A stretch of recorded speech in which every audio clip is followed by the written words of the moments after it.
Well, the 16-year unbeaten record is over. That is a terrible feeling. That is a tough one to take.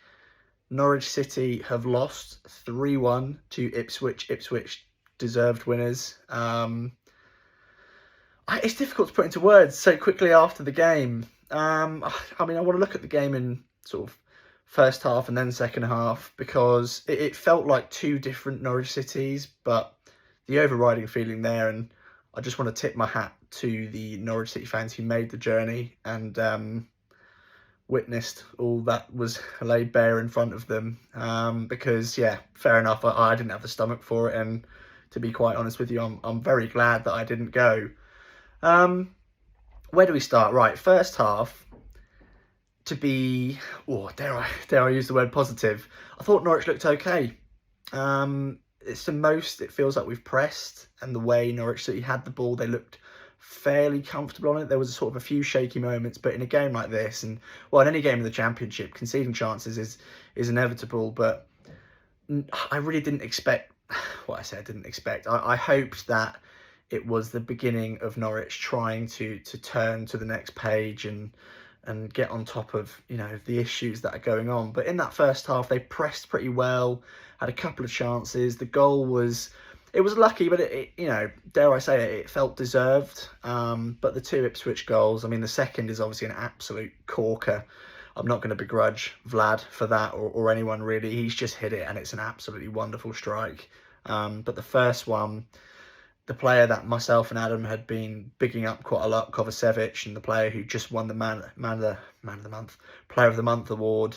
He had a bit of a shaky game today, didn't he? Cost us the corner, Ipswich score, and I don't know. It's just that first half I'm really struggling to find the words because they looked okay.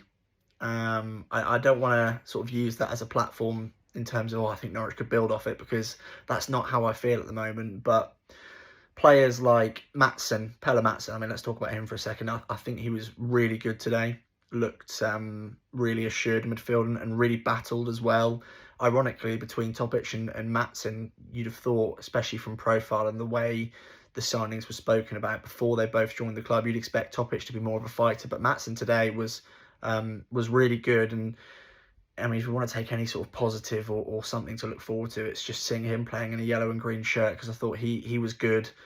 I don't think anyone else was really good, to be quite honest with you.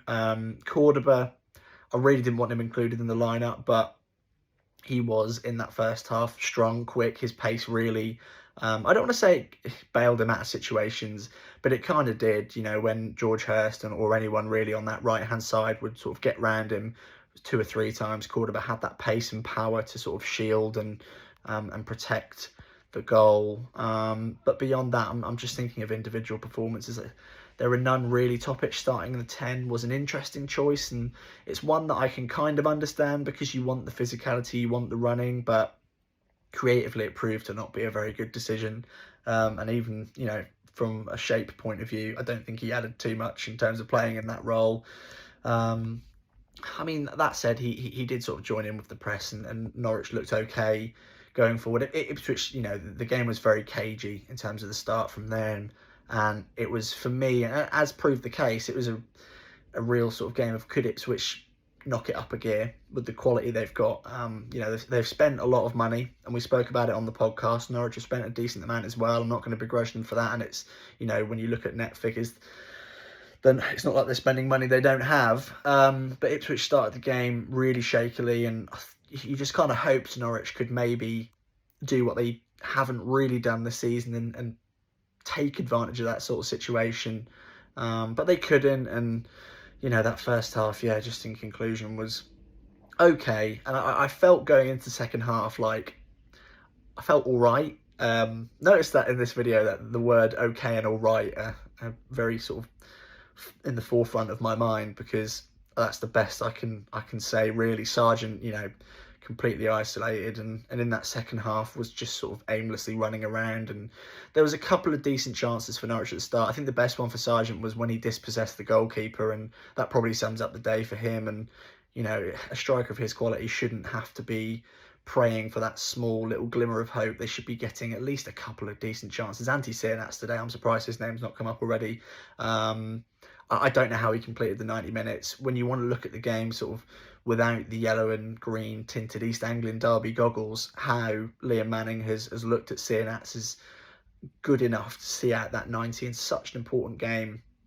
I mean, it really just leaves me bewildered because so far this season, and especially today, it's just not working out for the lad. He got himself into some, you know, in the first half more so than the second, but he got himself into some really dangerous positions, but just didn't have that sort of intelligence in the final, I say the final third, just the final touch, wherever he was on the pitch. He seemed to overplay it and overcomplicate things. And for me, in the game, I'd have swapped Makama for him quite early on, but this is where you have to almost strip the emotion back, because the conversation that me and Adam had before the game was, you know, if Norwich City lose, is that it for Liam Manning? And decisions like this don't help that argument. I'm not sat here right now screaming and shouting Liam Manning out, but I mean, if you want to become popular after a very tough start to the season with Norwich City fans, I don't think ending a 16-year unbeaten run against their local rivals is the way to do it. I can't see a way back from now.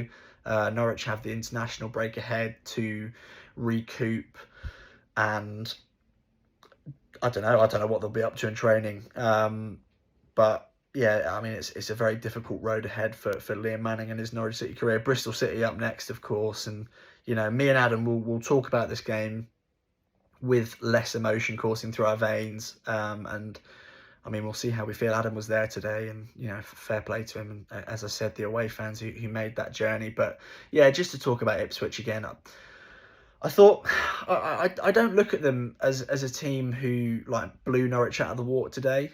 And by no means is that meant to be a criticism, but yeah, it's just the quality of the players and probably the experience of the division as well that really shone through. And I mean, who'd we be to not mention Marcelino Nunez coming off the bench? I'm glad he didn't score, because I don't think I'd be able to record this video if he did. But I mean, he changed the game. Jack Clark, I mean, you look at that triple sub, including Nunez and Clark. Man, it's a tough one. You know, as a Norwich City fan, watching them come off the bench when we're chasing the game, you just have to think, where do we go from here? And I mean, when the third goal went in, but also just before it felt like Norwich had just completely run out of steam.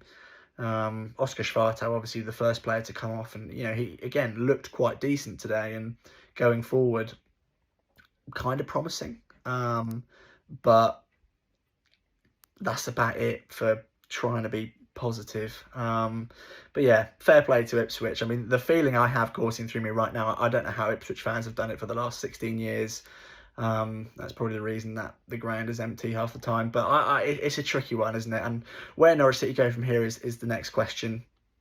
Who knows? Who knows? I mean, the factual answer is Bristol City at home. But I'll be honest with you, I'm not looking forward to Carrow Road that day, because in times of need, when the players need fans to get behind them, you know, I'll be at Carrow Road, and I'm not someone who sort of boos and jeers and does that sort of thing, but I would imagine that's going to start pretty quickly, and then we're back in a position where that we've seen quite recently, where Norwich fans are actively against the manager. You think of Dean Smith and David Wagner and the chance they faced and the challenge that they faced as well. Obviously, David Wagner did a better job of it than Dean Smith did, but it feels like we're heading towards those days. And I mean, the way you look at this project that Norwich City are under at the moment, the Ben Napper, the Liam Manning, the new ownership group, is still very much in its infant stage. And I mean, it's essentially almost starting off with a loss in the East Anglian derby. So, and plus that silly news during the week about